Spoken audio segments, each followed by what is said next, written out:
जन्माष्टमी के अवसर पर हमें कृष्ण भगवान की बात याद रखनी चाहिए। इस पृथ्वी को राक्षसों के आचरण से उतना क्षति नहीं पहुंचा जितना महात्माओं के मौन धारण ने पहुंचा था। और ये हकीकत है, समाज में गलत लोग ज्यादा नहीं है, लेकिन वो बढ़ चढ़ के बोलते हैं और अच्छे लोग चुप रह जाते हैं। इससे गलत लोग फायदा उठा लेते हैं। समाज में 10% से भी कम चोर होंगे, लेकिन 100% घर में ताले बंद होंगे।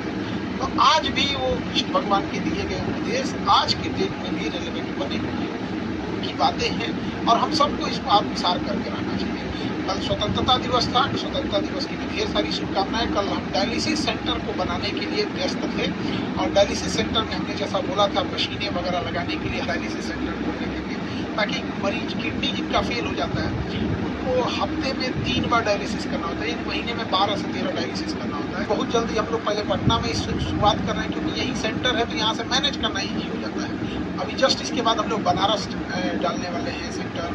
ब्लड बैंक की भी स्थापना होगी, तो भी बनारस में होगी, फिर दिल्ली में भी होगी, महाराष्ट्र में भी होगी। तो ऐसा नहीं है कि केवल हम, हाँ बस ये जरूर कहेंगे कि शुरुआत यहाँ से कर रहे हैं। धीरे धीरे एक्सपेंड इसको लगभग जहाँ तक हमसे पॉसिबल होगा हम वहाँ तक इसको लेकर जाएंगे। और रक्षाबंधन में भी बड़ा व्यस्त रहा सब लोग को। हमें बड़ा धूमधाम से हमारे यहाँ राखी बांधी जाती है, राखी बनाया जाता है। अब एक्चुअल क्या है, राखी की शुरुआत हमने तो किया नहीं था, राखी तो एक पूरी परंपरा है। लेकिन हमारे यहाँ कैसे ऐसी राखी बांधी जाती थी, एक्चुअल में आज से 10 साल पहले जब हम लोग पढ़ाना चालू किए थे, तो उस समय रक्षाबंधन की जब हम छुट्टी दे रहे थे तो बहुत सारी लड़कियों ने पूछा कि सर आप राखी बांधने जा रहे हैं कि नहीं जा रहे हैं। तो हमने बोला था कि मम्मी लोग मेरी अपनी बहन नहीं है, इसलिए हम रक्षाबंधन में घर नहीं जा रहे। तो उसी समय एक लड़की ने राखी बांध दिया था, तो हम थोड़ा सा मिठाई मंगाए और उसे दे दिया, और उसको देख के बाकी सारी लड़कियों ने भी राखी बांधा और धीरे धीरे ये सिलसिला चलते रहा। आप पुराने फोटोज वीडियोस देखेंगे रक्षाबंधन के तो उतनी भीड़ नहीं दिखेंगी। अभी क्या है, अभी तो बहुत ज्यादा है यहाँ पे। तो रक्षाबंधन मेरे लिए सालों से इंतजार करते हैं इस रक्षाबंधन के त्योहार का।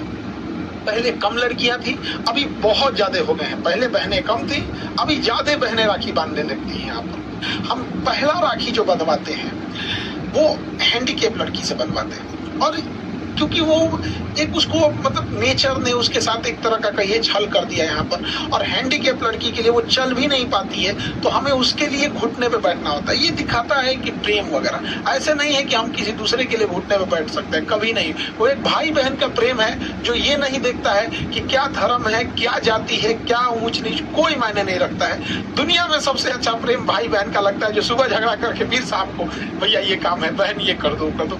तो हमारे अपने घर में नहीं थी, इसलिए हमने हजारों बहनों से राखी बनवा लिया। और सभी बहन लोग को जो शिकायत कर रही हैं उन लोग को भैया हाथ जोड़ के भैया को माफ कर दो।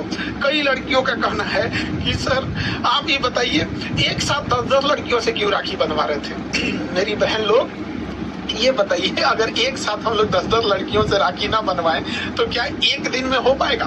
तो काफी ज्यादा, तो पता चला 2-4 दिन उसी में लग जाएंगे। 1-2 लड़की रहे तब तो ऐसा पॉसिबल होगा। तो कुछ लड़कियों की ये शिकायत थी, बबनी बहन लोग को। अब समझिए हमारी भी मजबूरी क्या हो जाती है इसी वजह से। दूसरा क्या था ना कि अगर जल्दी जल्दी राखियां उतनी नहीं बांधी जाएंगी, लड़कियों की फास्टिंग रहती है, भूखे में ज्यादा हो जाता है। अब एक लड़की आके शिकायत करिए, सर हमारा आरती इतना रह गया। देखिए 10-15 हजार जब राखियां बांधी जाएंगी तो आरती के लिए अगर उतने टाइम बहुत बार नहीं मिल पाता है, तो हम लोग उसके लिए एक भाई बहन का प्रेम है और इसी में सब चीजों को लेके चलना रहता है। संख्या ज्यादा हो जाने की वजह से आप भी समझते हैं थोड़ा सा मैनेजमेंट को भी देखना रहता है। एक जो सबसे हमेशा हम राखी में हर लड़की को कहते हैं, लेकिन बदमाश सब सुनेगी सब तब तो हम कहते हैं राखी लंबी वाली लेके आना। एक सिंपल सी राखी आती है धागा जैसे लंबी वाली, क्योंकि शुरुआत की ही राखियां कलाई पर बांधी पाती हैं। फिर जब कलाई मोटा हो जाता है तो राखी बंध नहीं पाता है। अब कई लड़की जब वो राखियां जो अब एक्चुअल उनकी भी क्या गलती है, राखी बनाने वाली कंपनी भी क्या सोचती होगी कि इसे कलाई पे बांधना है, उसे थोड़ी पता कि किसी की कलाई हाथी की इतनी पैर की इतनी मोटी हो जाएगी। तो लास्ट में जो राखियां होती हैं वो बंध नहीं पाती है, तो फिर मजबूरी में क्या होती है उन राखियों को एक पर रख के फिर उसे दूसरी किसी बड़ी राखी से लपेट दिया जाता है, बांध दिया जाता है। तो खैर इतना लंबा प्रोग्राम रहता है तो एक साथ करने के लिए थोड़ी सी मजबूरी रहती है। और उस दिन लड़की लोग को बोल भी नहीं सकती, गुस्सा भी जाती है तो भैया ये बात ठीक नहीं है। लेकिन समझिए बहन लोग इस नेक्स्ट टाइम पे और बेहतर करेंगे।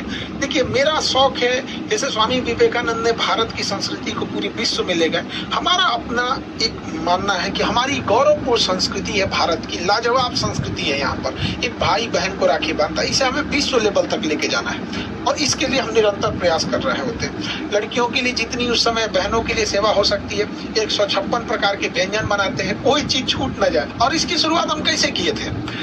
शुरू में तो कम रहते थे। एक बार हुआ क्या कि हम एक 5 स्टार होटल में गए और वहां देखे कि 100-150 वेराइटीज के खाने लगे हुए हैं। तो हमको लगा कि नहीं, हम भी अपने यहाँ रक्षाबंधन होगा या बच्चों को रिसेप्शन पार्टी होगा, उस सब में ऐसे करेंगे। तो हमारे पास जितनी सेवा हो सकती है कर सकते हैं। इस बार रक्षाबंधन में एक यूनिक चीज क्या हुआ, जिसकी सूचना आप लोग को देना हमको लगा कि आप लोग से, शायद में कैंसर था और वो बड़ा भारी मन से आई कि सर पिताजी को कैंसर है, हमें दूर डिस्ट्रिक्ट से पटना आना होता है, काफी कॉस्टली इलाज है, यहाँ पे महंगा बहुत है, प्लीज आप एक कैंसर हॉस्पिटल खोल दीजिए। अब हमको ये नहीं समझ में आया कि हम क्या कहना चाहें, और क्योंकि हम डॉक्टर खुद नहीं हैं और ना ही हमको कैंसर हॉस्पिटल के बारे में बहुत ज्यादा मतलब कितना खर्च आएगा ये सब का आइडिया भी नहीं है। लेकिन रक्षाबंधन के दिन एक लड़की राखी बांधने के बाद अगर किसी भाई से ये बात कहे तो भाई मना कैसे करे? आप बताइए, हम ऐसे धर्म संकट में फंस गए कि हम क्या करें। तो हमने ऐलान कर दिया कि हम कैंसर हॉस्पिटल खोलेंगे और उसके बाद से हम रिसर्च करने लगे। राखी खोलने से पहले हम कई डॉक्टरों से बात किए जिन्हें हम पहले से जान रहे होते हैं, तो उन्होंने कहा कि सर हम जरूर आपका हेल्प करेंगे, आपका सपोर्ट करेंगे।